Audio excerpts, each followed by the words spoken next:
Hello everyone, my name is Mystic. Welcome back to this What If. It's been a while. In the last episode, we learned of how Bardock managed to escape from the forces of Frieza and land on Earth, after a period of living on Mars. In this video, we'll be continuing where we left off, with the arrival of a mysterious girl at the Sun family residence. So, without further ado, let's get right into the video. Bulma arrives at Mount Paozu. Her radar has traced the signal connected to the Dragon Ball to this exact location, but she has no clue where it could be. She looks over the horizon while driving, when suddenly, Bardock appears right in front of her bike. Bulma crashes into the former soldier. She screams at him to watch where he's going, but Bardock is just quiet. His cold stare scares Bulma a bit, and she quickly apologizes. She wonders how Bardock managed to move in front of her bike so fast, but she doesn't really question it. She asks Bardock about the Dragon Ball, but he has no idea what she's talking about. Bardock decides to take Bulma back to the Sun family home.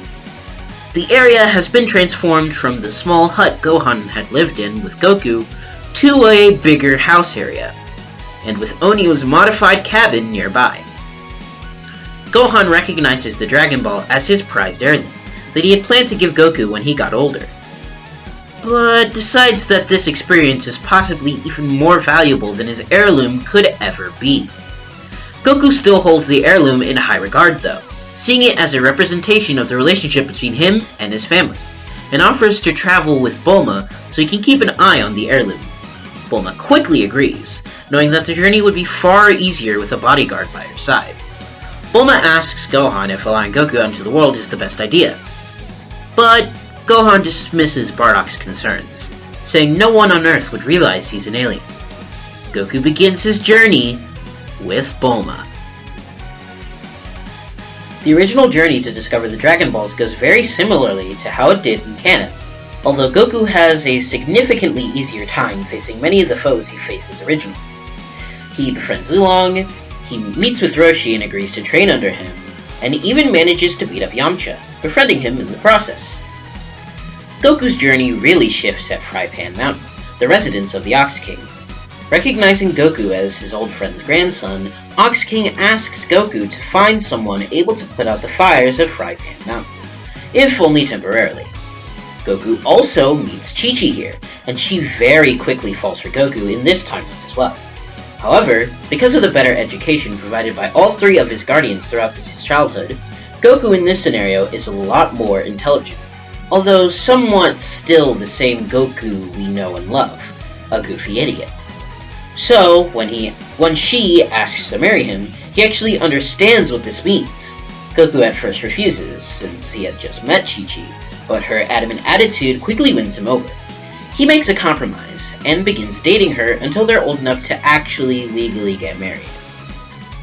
Goku then travels home to find someone useful and put out the fire at Fry Pan Mountain. Here, Gine steps up. She wanted to be useful and give Bardock a rest from all the drama of fighting and combat, which she really appreciates. Gine puts out the fire at Fry Pan Mountain with ease. This show of immense strength inspires Chi-Chi to want to be strong like Gine, and to become a fighter in her own right. This is appreciated by Goku, and as the journey concludes, Goku destroys Pilaf's castle, and prevents the wish on the Dragon Balls being made by transforming into his mastered Uzaru state before Pilaf can do anything. Pilaf escapes, and Goku begins his training under Master Roshi. Goku had a good understanding of martial arts from Gohan and Bardock's basic training, even already knowing the basic flight technique and having learned the Kamehameha. Roshi does realize, however, Goku's use of ki is very sloppy and erratic. He realizes that Goku will need further training than even his other students. Alongside Goku, Chi-Chi and Krillin, who had both joined the Turtle School, joined Goku in their training. Chi-Chi was recommended to train with Roshi by Ox King himself. Those two express a potential like no other, but especially Chi-Chi.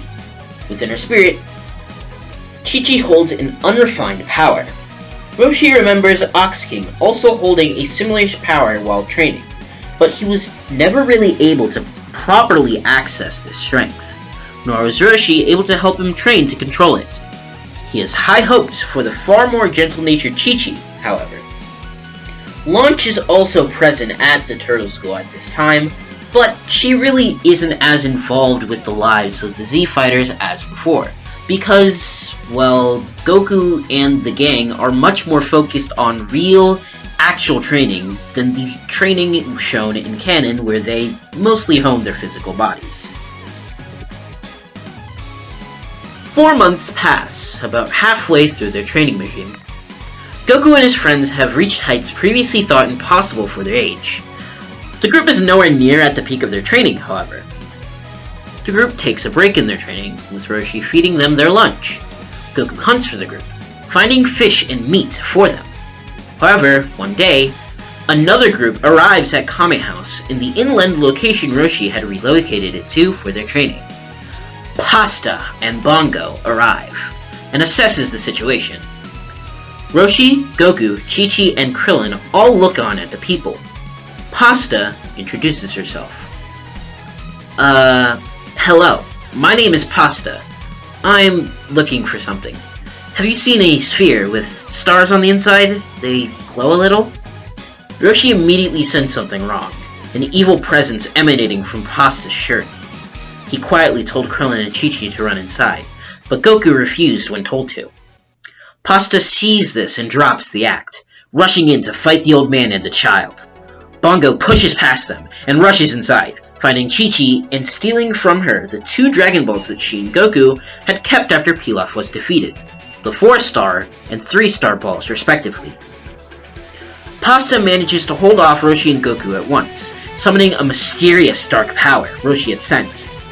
Bongo screams that he had gotten what he was looking for, and Pasta smirks. It's been fun playing along with this facade of a fight, but we have better things to do than to entertain you two playing heroes. Pasta jumped back directly into the seat of her plane. As soon as Bongo rushed in after her, Roshi transformed into his max power state, charging a Kamehameha to rush down and take down the plane. Goku does the same, charging his own Kamehameha.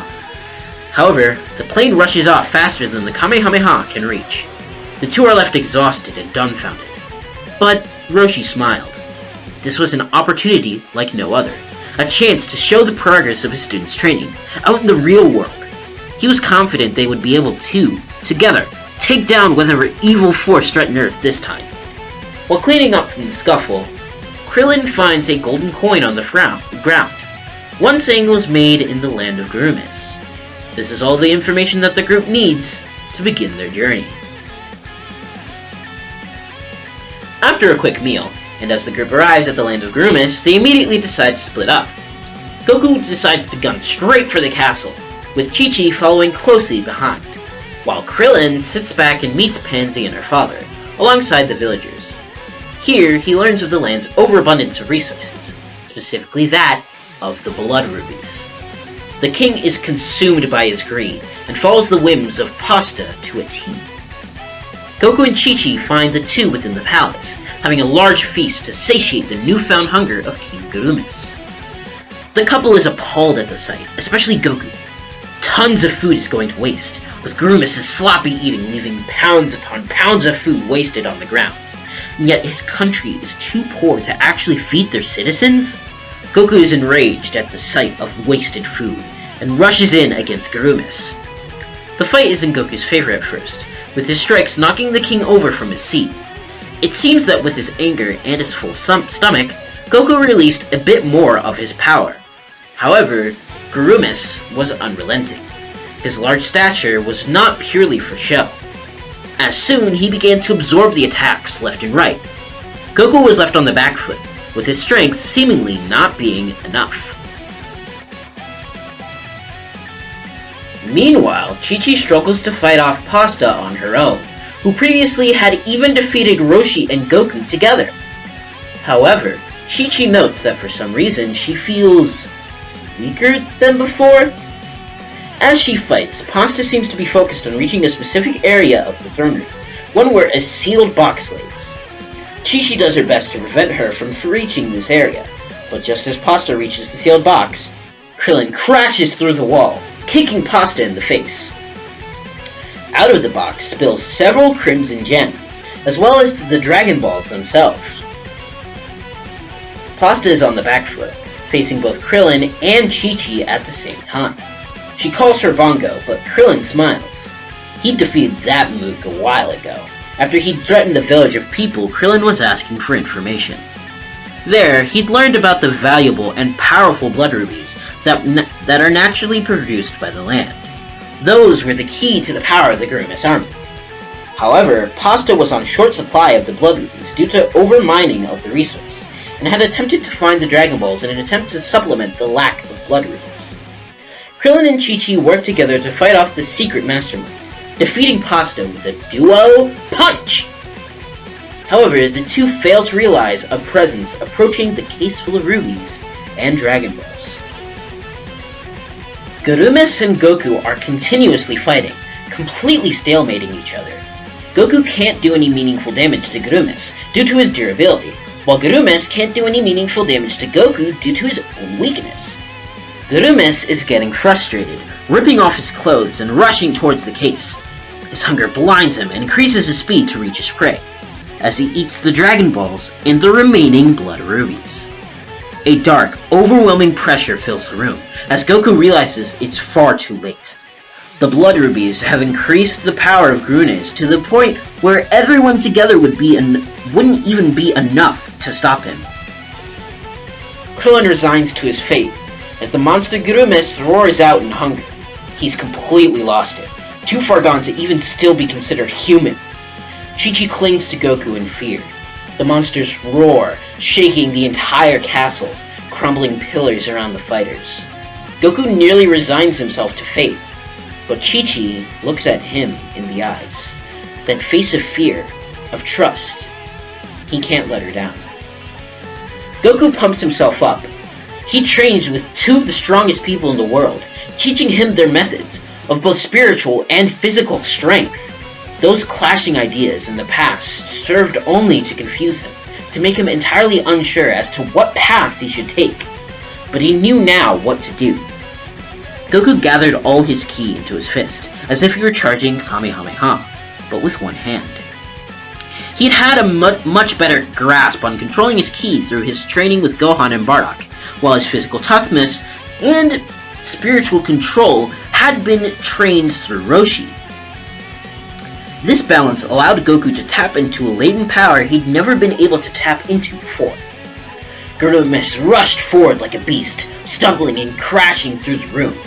Every step shook the castle. Even those outside heard the booms of Gurumes' approach. Goku stood defiantly before bringing his fist back and rushing forward at supersonic speeds. Goku roars himself as the power of Inuzaru briefly flares within his spirit. Goku pierces through Gurumes, killing him instantly and releasing the Dragon Balls, as well as the blood rubies from his stomach. Goku smiles, exasperated from his long battle. He had won. He'd properly saved the kingdom. Goku gives a peace sign and a victory pose before passing out.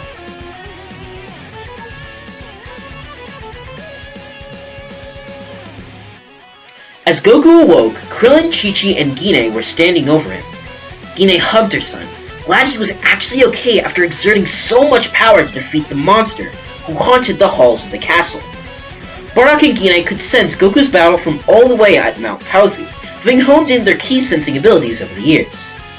Bardock was proud of his son, but Gine was worried about the use of his strength. But Goku was content. His own power, all on his own. He'd proven himself to be capable in his own way. Gine smiles. He sure had. Krillin apologizes for interrupting the reunion, but asks Goku if he's ready to use the Dragon Balls to restore the land of Gurumes. Goku smiles. As Shenron is summoned for the wish, he informs the group of something troubling. The amount of blood rubies in the area means he cannot completely eradicate all the evil energy within the land with his own power. Krillin ponders for a bit, and wonders if Shenron could possibly transport the rubies to a place where they won't bring direct harm to anyone. And Shenron says this might be possible. Shenron uses his power to teleport the blood rubies to the bottom of the ocean. The land is restored to its former glory, though without a proper ruler. Shenron informs the group of an important piece of information before disappearing. Due to the ease of the wish, being just transporting items to a different location, as well as the grace of Kami himself preserving the Earth, the Dragon Balls will only take 4 months to restore themselves instead of the entire year. Goku smiles, glad at this news. This means he can get Grandpa's Dragon Ball, his precious heirloom, even faster than before. The group goes to leave when Pansy grabs Krillin's arm, wondering why he can't stay. Krillin blushes a bit and says that if she wants, he'll be back to visit every once in a while. Pansy had been the one to show Krillin the evil of the Blood Rubies, helping him in his defeat of Bongo by telling him about them before Bongo could use one to increase his power. Pansy frowned a bit. He was leaving them without a king as well. Soon after, a figure appeared from nowhere. I think I can handle that. Pilaf flew in his Pilaf machine, Goku and the group ready to attack the mischievous goon, but he stopped them with his mech. He explained that he didn't come to fight, and simply came to propose that he rule over the former land of Gurumes as the land of Pilaf. Goku and the gang were hesitant at first, to say the least, but Pilaf explained that he had no desire to find the Dragon Balls anymore, and only really wanted to rule over the kingdom and properly hold a position of power. If he really did do something super evil, they could just come to beat him up. Gine and Chi-Chi are still hesitant, but Goku reaches out his hand, shaking Pilaf's hand and allowing him to take over. He thinks this is the best course of action for everyone. As the group leaves, Krillin gets Pansy's contact information, and they return to Kame House, continuing their training for the next big event within their training career, the 21st World Martial Arts Tournament. I think that's a good place to leave off for now. Wow, holy crap, that was a wild ride, wasn't it? I hope you guys liked this video. Please be sure to like, share, and subscribe. This one took a while to write, and even longer to record and edit. I'd say, Jesus Christ. Thanks so much for watching. Be sure to check out my channel for more videos like